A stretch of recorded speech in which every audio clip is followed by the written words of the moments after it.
Another month, another asset review. So this month again we have 5 packs, and let's start off with this one, which is the modular Sci-Fi office pack. That's the name of this thing.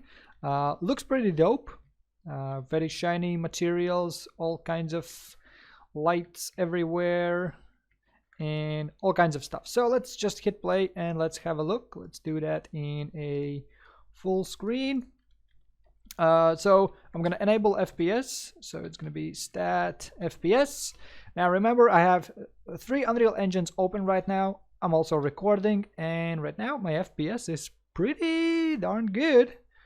So let's go ahead, let's interact with this thing. There we go. So my FPS dropped here a little bit because we have way more light sources, way more objects over here, but that's to be expected. My GPU is not that great. We cannot enter this room because, well, there's nothing in it. The map ends over there, and there's another room like that over here as well. Have some pretty dope looking chairs. Okay, let's go forward. So what I really like is this material that shows me that I can interact with this object. Looks pretty cool, and it's not like a big deal, but what I found really cool in this specific room is, so this is transparent room. We can see through the windows, through the glass, but if we interact with this thing, boom, it's no longer transparent. So that's a pretty cool thing. Obviously it's nothing too difficult to make, but still I think this is pretty darn cool. So let's re-enable this. Here we go. We have some table with glass. So there's a lot of glass and shiny surfaces in this project. So we have a security room over here which we can walk into. We can open up all of these guys, which is pretty cool. Some weapons over here, some more chairs, a lot of files and that kind of stuff. Here we go. We have another weapon, some crate. Oh, we can open this one. This one I didn't notice previously. Oh, so we can open drawers as well. Yeah, because of the material though, it looks a little odd. Other than that, it's really cool. Everything is very shiny in this project. So we have access denied over there. We have security over here. Online system. So yeah, a lot of transparent materials, a lot of shiny materials, a lot of things that we can interact with.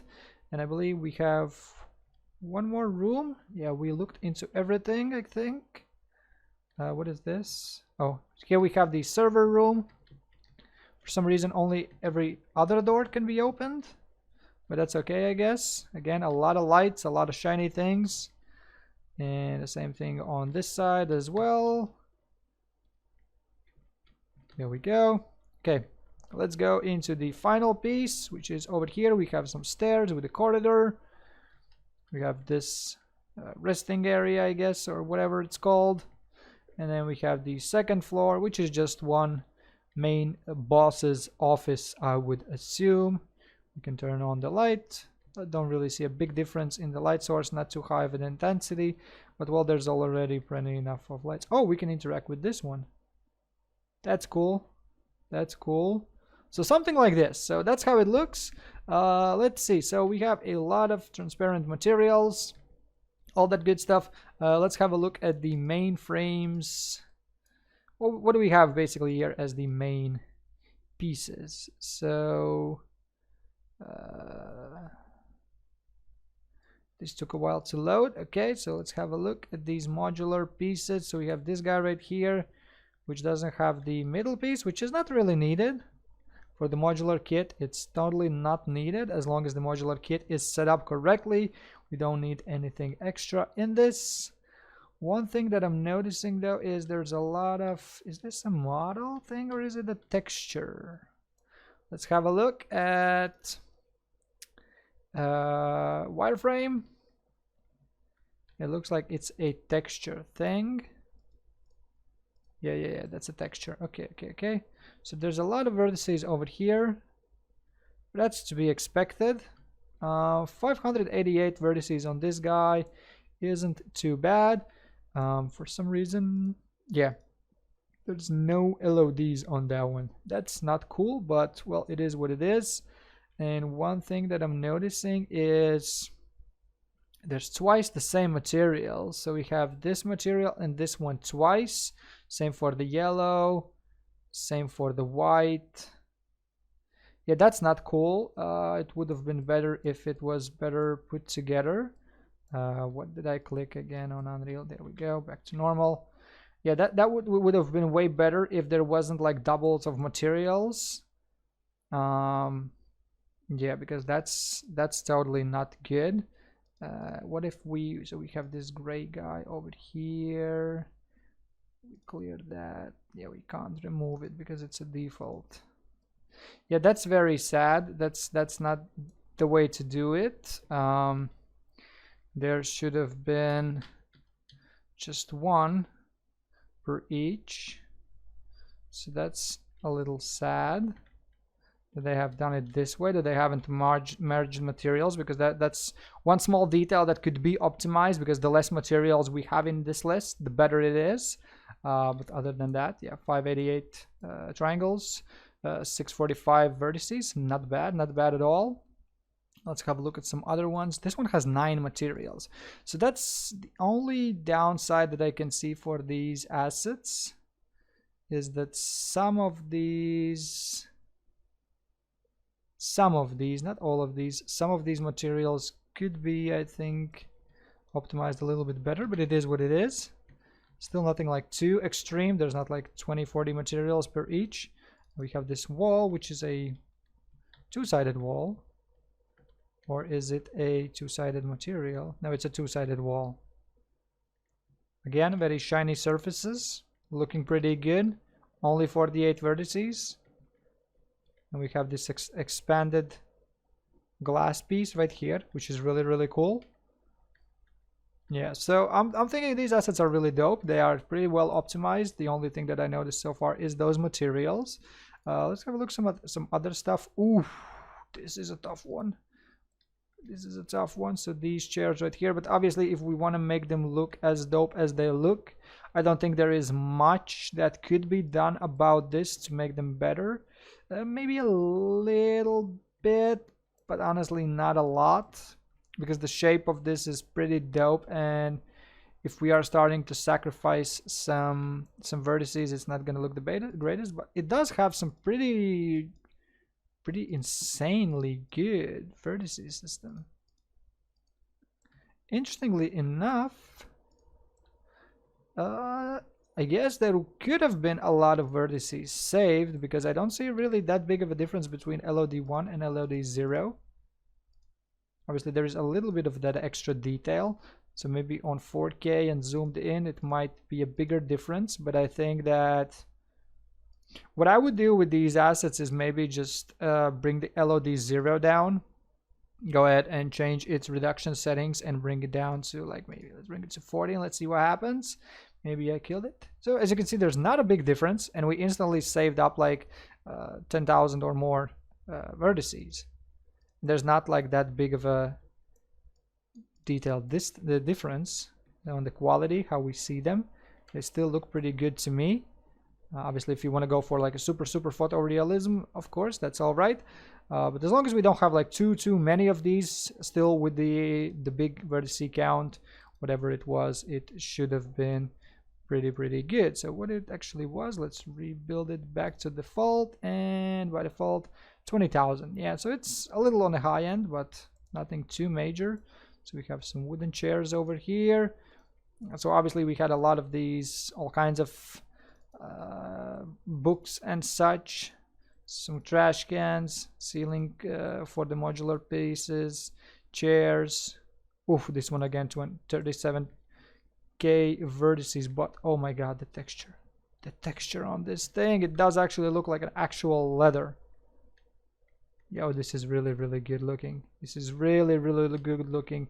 This bend right here does actually make you think this is an actual leather. So whoever made these models, big up to you, my guy. You did an amazing job, because these models do be looking really cool. We have some toolbox, or whatever, tool case, drill case, some other interesting looking cases. So we have a bunch of desks with the drawers and all that stuff. A couple of doors, floors for the modular, one piece of foliage. Again, only 96 vertices. Nothing too insane. Looking dope though, looking dope. A bunch of different glass shapes. We have the doors, just the glass pieces themselves, all kinds of door frames, all kinds of stuffs like that. A bunch of different lamps. So the ones can't see them over here, but yeah, as you can see, there's a bunch of different types of lamps with probably emissive materials to make them look like they are actually giving light out, even though they are not. Well, they probably are if it's emissive material, but it's so tiny that it's too little to actually brighten up the scene. But as you can see, the models, there's quite a lot of them. On some of them I didn't like the pivot point though. This one has to be pivoted there so that we can actually rotate it, and this one is good pivot point. So yeah, for the most part it's pretty cool. We have the cup, we have whatever this chip thingy. So yeah, this asset pack looks really cool. Not that many vertices, as you can see.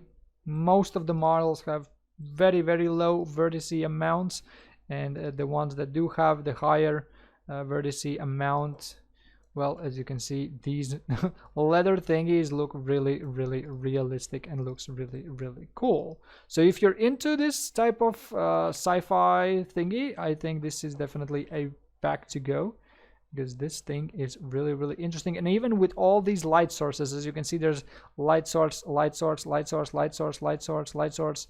There's like a bunch of light sources. Still, with my crappy GPU and many Unreal projects open, still my FPS is pretty good. And I think I moved something because it now requires me to rebuild the lighting. So I would assume after I will rebuild the lighting, I would have even more FPS than I have right now. But right now, as you can see, even with recording, it's pretty stable 60. It's sticking with 60. It does jump to 59 for a sec, but just a little bit. And over here, as you can see, we have way more FPS. And obviously the FPS will drop where there are more light sources, because that's usually one of the biggest FPS killers, is the light sources. And as you noticed in this room, there was a lot of them. Okay, so that's it for this pack. It looks pretty darn good to me. Obviously there's nothing in the outer part of this, there's only the interior piece, but this is a good way to start. So let's head into the next one. Now real quick, I'll have a look and show you this one. So I'm gonna have a very bad review for this one, as in not as the asset is bad, but as in I'm gonna be doing a bad job, because from what I noticed, this asset takes a lot of time to get familiar with, and that is the root motion guide. Now this is a plugin. This is a plugin that allows you to do all kinds of crazy stuffs with animation. As you can see, they have a bunch of tutorials over here as well to get you started. I did want to look at it and try to do something with it, but then when I dove into this, what I actually need to do, I noticed that it's gonna take me a lot of time to get this thing started. So here is a small preview from the creators themselves, what this asset is capable of. So this allows you to create something like an Assassin's Creed type of thing. At least that's what the tutorials are for. Obviously there's probably a lot more possibilities with this thing, so you can climb and do all that stuff. But animations is not something that I'm very good at, and it's gonna take me a lot of time to get this thing up and running to show you something. So I think it's better if we have a look at the preview video. Go ahead, open up their tutorials. And the reason why I didn't actually do anything with it, because the basic tutorial is just how to set it up for something basic, was 16 minutes, and then to make him hang over something, it was 1.5 hours. So I was like, I don't really have the time for that right now. But as you can see, this plugin is capable of quite a lot of things.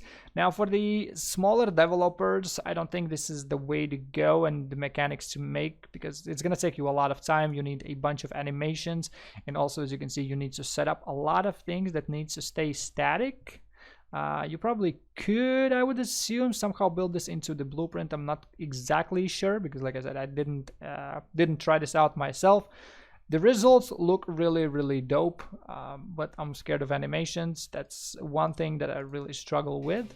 But if you make, like, I think like movies or animations or something like cinematics wise, I think this is really cool, because if we have a look at this, let me find the location. There we go. So this was something that I thought was really dope, that in the editor, while you are even not playing, you can see the animation, how it's going to play out. So that's really dope, because then you can place whatever object needs to be placed in the location, in this example, for him to hang and jump from it, just like in Assassin's Creed they do.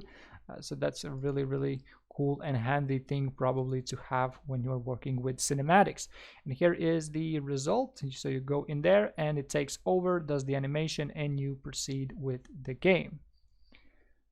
There we go. So yeah, this plugin looks really cool. So if you're into animations and want to make your character animate weirdly and hang and swing and all that good stuff, then maybe consider having a look at this one as well.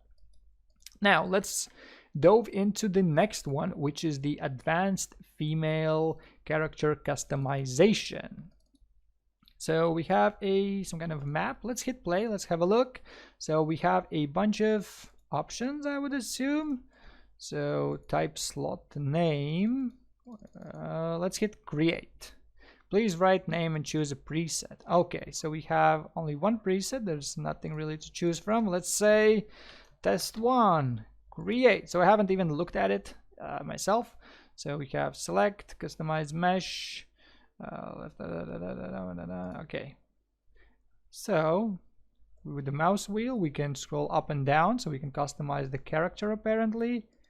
We can select the clothing piece. We can select hood. Oh, we just spoke about Assassin's Creed. There we go. Okay, so we can select the head. We can change the eyebrows. We can morph, so we can customize the female jaw and everything. So as you can see, this one is really cool. Obviously I'm gonna make her look way worse, because that's just me with designs and such. So I'm gonna give her some big lips, straight out of the plastic surgeon's office. What a beauty. Big ass nose. So do we make her worried or we make her mean? Let's make her mean. We have a side lip. Oh my god, there's a lot of things, as you can see. Can we make her that double chinny hole thingy? Now we can make this a plastic surgeon's regular. Anyway, so let's see with the body. Can we do something with it? Morph the body. Of course, you can bump up the head size. Let's make the head small, neck big, shoulders wide, arms tall. There we go. So as you can see, there's a lot of things we can do. Change pretty much everything. So if it's a Japanese game, you gotta go this way for sure. Leg length, lower leg, foot size, skinny legs, massive feet. There we go. So I made a monster. So from what I've reading on their site, you technically are able to migrate this character then to your own project. They have like a small demo over here where they show how they migrate this to the advanced locomotive system. Not exactly sure how that works exactly, but yeah, technically you're supposed to be able to do that. Now this whole character is based off the default skeletal, I believe, because the bone structure at least does look like the default characters one, except for this one has also the breasts. So this is like the female one, I believe. Other than that, looks, for me it looks like the default skeletal. Maybe I'm wrong, maybe this is a Mixamo one. But yeah, this character comes with all the morph targets to be able to do all these modifications to this character.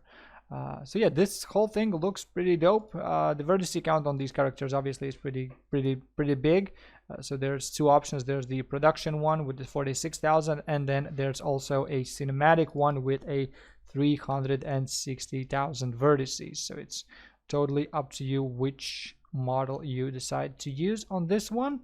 And let's see, hopefully they should have, documentation isn't too big, but they do have a Discord, so it's probably a good location where to ask for some advice on how to get this whole thing moved into your own project, because there's not too much information about this whole thing. So in the character customization BP, there actually is already a function called migrate function, which I would assume is the one that is getting used to migrate this created character from the creator into the actual game itself. Not exactly sure when to launch this, because when I look for it, there is no other instances of this function inside the character.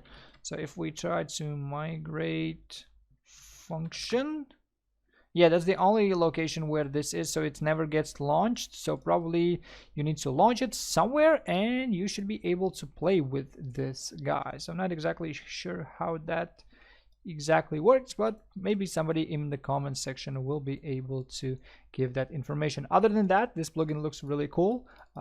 Probably is a good thing to study if you want to make your own morph target characters, to create character creation type of a thing, because this thing will probably have a bunch of information about, so you can just basically learn from this how they did it and do something similar of your own. Obviously the most important thing is having the correct character, which does actually support these morph functionalities. Okay, that's enough for this one. Let's head into this guy. So let's see, this one is the, what did I open in this one? I think I opened the fire elements. So we have, what was it called? Let's have a look. And that is this one, the Luos's 8 elements. Butchered that completely for sure, but let's have a look. So we can, we're flying. Okay, so we have the water bee. It does emit some light, so that's pretty cool. The hat threw me off quite a bit. Whoa, we have a water attack which actually splashes. Is it an animation or is it actually on hit? We're gonna figure that out in a second. We have earth defense. That looks pretty cool. Earth attack as well. Nice. These are some pretty dope effects. Alternative earth attack. Some wind defense, wind attack. Some fire. Yo, these effects looking kind of dope, yo. Let's have a look what kind of a particle system this is. This is a regular particle system. Okay, oh, they've used a bunch of those then in a same one. Okay, so there's a lot of different particles that could be used. Okay, when they move, they create this. Nice. These are actually pretty easy to use in that case. So we have our defense. Now I want to have the, that's the explosion. That's the explosion. Oh, nice. Yeah, these are pretty cool. Could be really handy for some spells or something like that.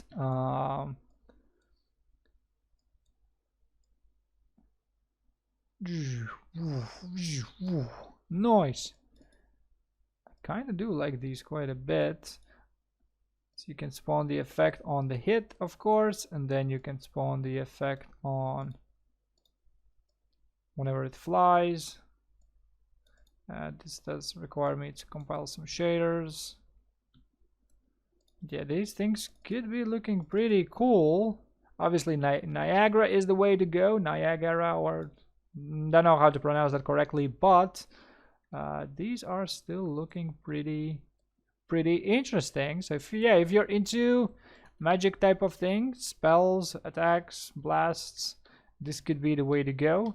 You can obviously always go ahead and see what they actually did, because they obviously spawned these with a blueprint. So there's not just one. That's not just one particle system. There's like multiple. There's one which is flying, then there's one when it's colliding, some after effects and all that stuff. This is taking a while to open. Shaders compiling. So if we have a look on begin play, there's a spawn timer creating a looping event which casts this projectile, cast to the dummy, and yeah, so it decides the direction, spawns even more actors, spawns this one, spawn actor, none, spawning. Okay, that's a bit interesting. How does it know what it needs to spawn? Oh, there we go, because it's provided from the outside. Okay, so it spawns that one. There's probably some blueprints for that then. Yeah, so there's spells ready to go.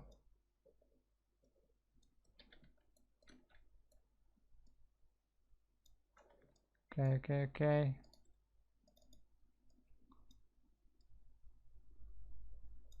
Yeah, well, I would probably set up my own, because this one obviously does something differently than I probably would have expected. So it does have some impact type of a thing. Yeah, so it impacts with whatever it impacts with, and I guess it falls just down. So maybe some of these could be applied directly, but usually I prefer to create my own stuff. Oh, even though this is already ready to go. Boom, just add some damage maybe to it, and it's pretty well set up actually. A little bit better than I expected, because usually there's really nothing added to them. Usually they're very basic, but this one looks pretty ready to go. All you have to do is go ahead, apply your own damage system or whatever that you might have, and it looks like this can be ready to roll. Okay, so that's another one down. Again, compiling a lot of shaders, and so let's have a look. So we looked into all of these, and the last one is the in-game level editor. So let's go ahead, let's open that one up. They have a map, we have a clear map. Let's have a look at our clear map. So first and foremost, there is big water, big water with some kind of a city in the background. That's just visual type of a thing. So recently I did create something with the waters and such. We have this guy right here, which is a skybox. It's a skybox. This is a water, large circle thingy. I'm just very curious, how did they do it? Yeah, it's 1 million by 1 million size, low on vertice count. So somebody asked me about mobile water. I would strongly suggest using something like this, like a huge plane or a circle in this case, that has as little amount of vertices as possible, but covers as large surface as possible, and do everything on the material essentially, and don't really do any world offsets or anything like that for the mobile. Now let's see, how does this thing work? So if we press play, we just fall into the water. So how do you actually launch this editor then?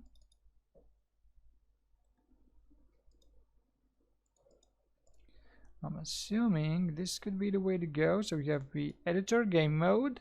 There we go. Okay, now that's it. So enter terrain blocks count limits. Whatever, generate. Let's have a look. There we go. So we go ahead and oh, I can't hold my mouse down. That's so the right click is to delete. Oof. Can I rotate? No, I cannot rotate. There's just one. Yeah, I wish I could hold the mouse down. Can I make this bigger? Spawn, outdoor, indoor, button, foliage, horizontal time of day, intensity, temperature, cold, red.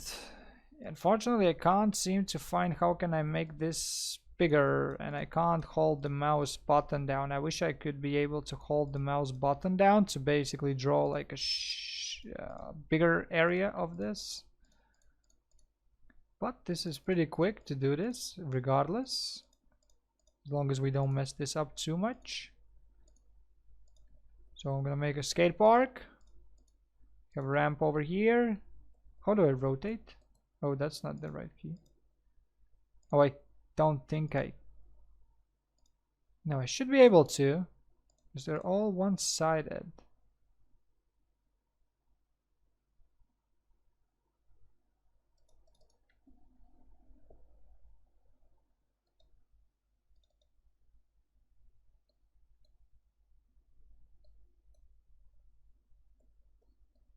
Okay, so REQ does something. So EQR. Okay, so EQR does something. There we go. For some reason, can't put it there. That's interesting. Never mind. I guess it is what it is. So something like this, I don't really see a reason for this, because then we have to save this in the memory. So I'm gonna go like this, and then we can go ahead and play this. Spawn point needed. Okay, got you. So let's say we spawn over there, resave that just in case, hit play, boom, we can go ahead and play from here. So it's like a Minecraft type of a thing, but at the same time, I don't really see don't really see how you could apply this to the actual game. Why would you allow the players to build the world exactly? But of course, it totally depends. Maybe you have some ideas. I don't really see a big usage for this one. I might be a bit confused and dumb, but yeah. So we have the H key. How do I hold shift, fly, R? There was the keys. I don't see anything that would allow me to. Okay, I can hold shift to look around. Okay, so that's how I rotate my camera. Okay, that makes my life a lot easier. But yeah, I wish I could just hold the button down and yeah, so I don't really see the benefits of having this thing, because I think it's always will be better to go ahead and build out your own level, being able to then later move these things around, because this way you are like grid blocked, sort of say, because you don't really have that big of a freedom afterwards on what you can do and what you could do, because this way you're just stuck with these shapes and the sizing and clipping and all that stuff, so you can't really do much afterwards. But yeah, that's basically it for this month's asset review. Go ahead, have a look at the water material perhaps if you enjoyed my previous video, because here you have a low water material, which let's have a quick closer look at it. As you can see, very, very basic. A bunch of UVs that are probably, yep, banner. They are overlapping one another, moving around probably the normal maps. Saturate, move those around, do all kinds of weird stuff with the water, make it look a little more better, because it does look pretty, the water looks pretty good. I'll be honest with you, I do like the water. That looks pretty interesting. Could be a little more transparent, but if you're looking for a mobile, like some people ask, then I think this is a good thing to look at. So yeah, that's gonna be it for this month's asset review. Hope you enjoyed it. If you found this somewhat of an informational, make sure to subscribe, because I'm gonna have another one next month when there's again 5 new assets available for free. So yeah, thank you for watching. If you have any questions, leave them down in the comment section down below, and I see you in the next one.